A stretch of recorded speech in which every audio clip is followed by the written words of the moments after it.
Hello friends, welcome back to my channel Divya help kitchen. आज मैं आपको बहुत ही आसान तरीके से, बहुत ही इजी तरीके से कैसे आप अपने बहुत ही इजी तरीके से गंदगी हटा सकते हैं बॉडी से और साथ साथ में फेशियल कैसे कर सकते हैं वो बताऊंगी। तो ये रेमेडी ज़रूर ट्राई करना, आपको रिजल्ट बहुत ही अच्छे मिलेंगे। और आपने एक बार भी ट्राई कर लिया ना तो ये रिजल्ट तो अच्छे देगा ही, साथ साथ में आपको ना ये बहुत ही ईजी तरीके से ग्लोइंग भी बना देगा आपकी स्किन को। तो ट्राई ज़रूर करना है ये रेमेडी। तो मैंने बनाने के लिए आप देख सकते हो फेयर लवली लिए। तो अभी ना हमारे फेयर लवली बहुत ही ज़्यादा वायरल चल रही है, आपको पता होगा।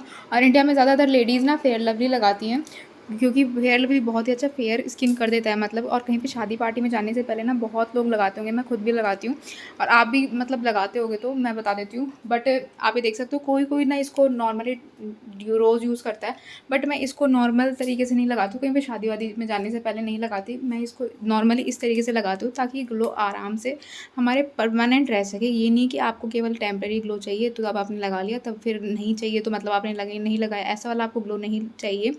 और ना मैं आपको ऐसा बताऊंगी वो रेमेडी, मैं आपको परमानेंटली आप कैसे ग्लो लेके आ सकते हो अपनी स्किन पे वो बताऊंगी। तो मैंने क्या करा है, एक फेयर लवली का पैकेट में ना मैंने आधी चम्मच से भी कम फेयर लवली निकाली होगी और उसी में से मैंने फिर विटामिन ई की कैप्सूल ले लिए। विटामिन ई की कैप्सूल इसमें ऐड ऑन करेंगे। विटामिन ई की कैप्सूल आपको पता है बहुत ही आसान तरीके से, बहुत ही ईजी तरीके से मार्केट में मिल जाती है।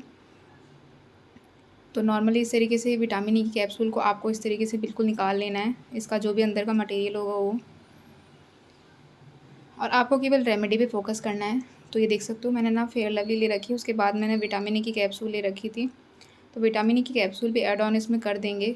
तो ऐड ऑन करने के बाद अच्छी तरीके से मिक्स कर देंगे। रेमेडी बहुत ही ईजी होने वाली है, तो ट्राई ज़रूर करना और रिजल्ट इतने अच्छे देगी कि आप खुद भी शॉक हो जाओगे। ये जो रेमेडी है ना आपकी स्किन को तो ग्लोइंग करेगी, साथ साथ में बिल्कुल टैनिंग भी रिमूव कर देगी, क्योंकि अभी पता है बहुत ज़्यादा धूप हो रही है। और जो स्टूडेंट्स हैं ना उसको उनको भी मैं बता देती हूँ, क्योंकि वो लाइब्रेरी जाते होंगे, कोचिंग जाते होंगे, स्कूल जाते होंगे, तो बहुत ही ज़्यादा धूप में तो उनका आमना सामना होते हैं, तो उससे बहुत ही टैनिंग हो जाती है।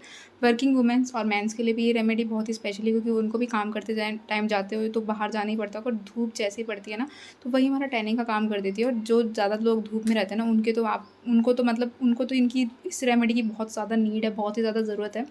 क्योंकि उनको इस रेमेडी की इसलिए ज़रूरत है क्योंकि उनकी टैनिंग बहुत ही ज़्यादा हो जाती है, बढ़ जाती है।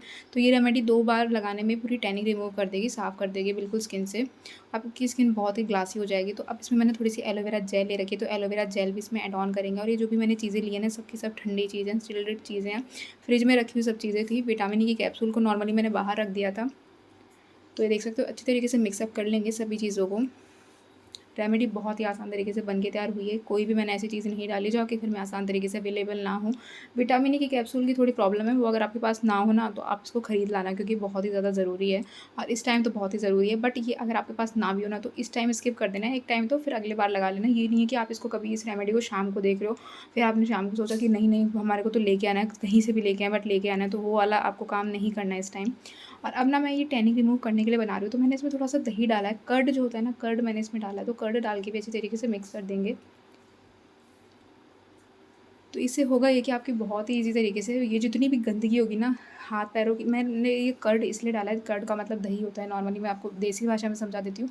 जो दही है ना वो मैंने इसलिए डाला है क्योंकि मैं इसको हाथ पैरों पे लगाऊंगी। चेहरे पे आपको बिल्कुल स्किप कर देना है, दही वही कुछ नहीं डालना है चेहरे पे। तो यार जो रेमेडी है ना वही आपको लगानी है।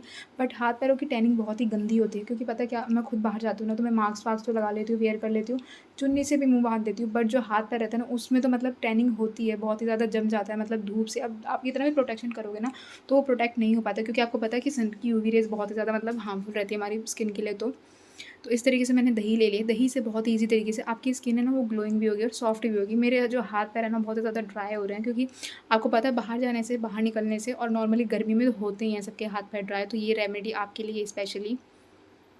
और नॉर्मली मेरी वैसे भी ड्राई स्किन है तो ज़्यादा मेरे प्रॉब्लम रहती है। जिनकी ऑयली स्किन होगी ना उनके ड्राई स्किन की तो कोई प्रॉब्लम ही नहीं होगी, उनकी पूरी बॉडी में ऐसा कोई ड्राई व्राई का प्रॉब्लम नहीं रहता है। और अगर आपके हाथ बहुत ही ज़्यादा खुरदुरे दरदरे से रहता है ना तो आप ये ट्राई कर सकते हो। अब इसमें थोड़ी सी हम डालेंगे पिंच भर के लगभग, जो कस्तूरी हल्दी होती है ना, वो कस्तूरी हल्दी नॉर्मली फेशियल्स के लिए यूज़ की जाती है। पार्लर में जाओगे ना तो फेशियल के लिए यही यूज़ होगी। और ब्राइड्स को, ग्रूम्स को भी शादी से पहले यही लगाई जाती है, क्योंकि ये ना ग्लो अच्छा लेके आती है, कलर कम लेके आती है। तो इस तरीके से देख सकते हो ये नॉर्मली ना मैंने इसमें हल्दी भी डाल दी है। तो हल्दी डालने के बाद भी अच्छी तरीके से मिक्स कर देंगे। तो हल्दी डालने के बाद इसका कलर देख सकते हो थोड़ा सा चेंज हुआ है। अगर आप नॉर्मल देसी वाली हल्दी लेते हो ना तो ज़्यादा कलर चेंज होता है, तो अगर आप वो वाली भी ले रहे हो ना तो बिल्कुल कम मात्रा में लेना। हल्दी से भी टैनिंग रिमूव होती है, कालापन जाता है, और बहुत ईजी तरीके से जो गंदगी होती है ना वो तो हटती है, साथ साथ में ग्लो भी आता है चेहरे पे और हाथ पैरों पे। तो ये रेमेडी तो मैं हाथ पैरों पे के लिए यूज़ करूँगी, इसलिए मैंने दही डाला था। अगर आप हाथ पैरों के लिए नहीं, चेहरे के लिए यूज़ कर रहे हो तो दही को स्किप कर देना बिल्कुल। तो ये बिल्कुल बन के तैयार हो चुकी है, तो अब देख सकते हो बन के तो तैयार हो चुकी है। तो अब इसको हम लगा के भी मैं आपको दिखा देती हूँ, ट्राई करके मैं बता देती हूँ। और ये नॉर्मली ये वाली जो रेमेडी है ना मेरी बहन ने बनाई, तो वो ट्राई करके आपको बताएगी।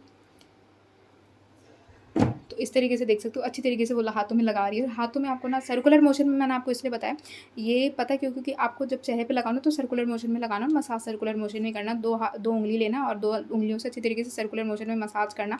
मसाज बहुत ही ज़्यादा स्पेसिफिक है और बहुत ही ज़रूरी है। आप ये नहीं कि आप मतलब रेमेडी लगा के बैठ गए, 10 मिनट के बाद धुल दिया, उससे कुछ ग्लो नहीं आएगा।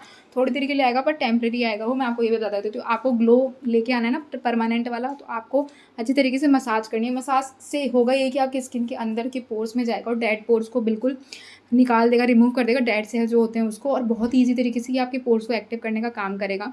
तो massage is needed for you. तो आपको इस तरीके से मसाज करनी है। तो मैं हाथ पैरों में भी अच्छी तरीके से मसाज आपको करके दिखा रही हूँ इस तरीके से। तो ये मसाज आपको कर लेनी है, फिर 10 मिनट तक आपको हाथों में रखना है और फिर हाथों को धुल लेना है। तो ये नॉर्मली ना देख सकते हो आप, हाथों की जितनी भी गंदगी होती है, कालापन होता है, वो चला गया। और मैंने आपको ये नहीं बोला कि आप एकदम से गोरे हो जाओगे, नहीं, आपका कालापन जाएगा, टैनिंग जाएगी। तो ये फ़र्क देख सकते हो दोनों ही हाथों में। तो दोस्तों अगर आपको रेमेडी अच्छी लगी तो ट्राई ज़रूर करना और इस वीडियो को ज़्यादा से ज़्यादा शेयर करना। हफ्ते में 4 बार आप इसको ट्राई